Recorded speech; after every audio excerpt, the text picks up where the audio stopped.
నాటకం చూడాల్సి వస్తే ముందు వరుసలో కూర్చుంటాం. అదే సినిమా చూడాల్సి వస్తే వెనుక వరుసలో కూర్చుంటాం. ముందు వెనుక అన్నవి సాపేక్షం. సబ్బును తయారు చేయాలంటే ఆయిల్ కావాలి. అదే చేతికి అంటిన ఆయిల్ని పోగొట్టుకోవాలంటే సబ్బు కావాలి. చిత్రంగా ఉంది కదూ, జీవితం కూడా ఇంతే. సమస్య వచ్చి పడింది, జీవితం అయిపోయింది అనుకోకూడదు. దానిని ఓ మలుపుగా భావించాలి. ఈ ప్రపంచంలో ఇద్దరు ఆనందిస్తారు. ఒకరు పిచ్చివాళ్లు, మరొకరు చిన్నపిల్లలు. గమ్యాన్ని చేరుకోవాలంటే పిచ్చితనం కావాలి. చేరుకున్న గమ్యాన్ని ఆనందించాలంటే చిన్నపిల్లలైపోవాలి. తాళంతో పాటే తాళం చెవి కూడా తయారు చేయబడుతుంది. ఒకటి లేకుంటే రెండోది తయారు కాబడదు. అలాగే పరిష్కారం లేకుండా సమస్య కూడా రాదు. తోటా కంటే శక్తివంతమైనది మాట. ఒక్క మాటతో సంబంధం తెంచేసుకోవచ్చు. ఒకే మాటతో లేని బంధాన్ని పెంచేసుకోవచ్చు కూడా. మనిషి సమాజంలో సూదిలా బ్రతకాలి కాని కత్తెరలా కాదు. సూది పని ఎప్పుడు జోడించడం మాత్రమే, కత్తెర పని ఎప్పుడు విడదీయడమే. అందరినీ కలుపుకుంటూ బ్రతకాలే గాని కత్తెరలా విడదీస్తూ కాదు.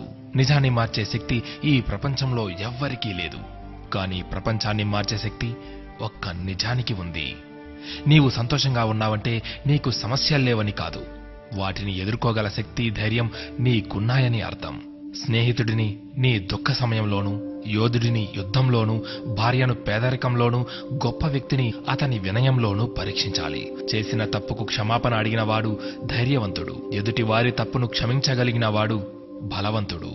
కష్టం అందరికీ శత్రువే, కానీ కష్టాన్ని కూడా చిరునవ్వుతో స్వీకరిస్తే అది సుఖమై నిన్ను ప్రేమిస్తుంది. ఓటమి లేనివాడికి అనుభవం రాదు, అనుభవం లేనివాడికి జ్ఞానం రాదు. గెలిచినప్పుడు గెలుపును స్వీకరించు, ఓడినప్పుడు పాఠాన్ని స్వీకరించు.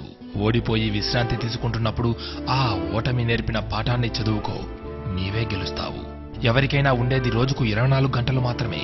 గెలిచేవాడు ఆ 24 గంటలు కష్టపడుతుంటాడు. ఓడేవాడు ఆ 24 గంటలు ఎలా కష్టపడాలా అని ఆలోచిస్తుంటాడు.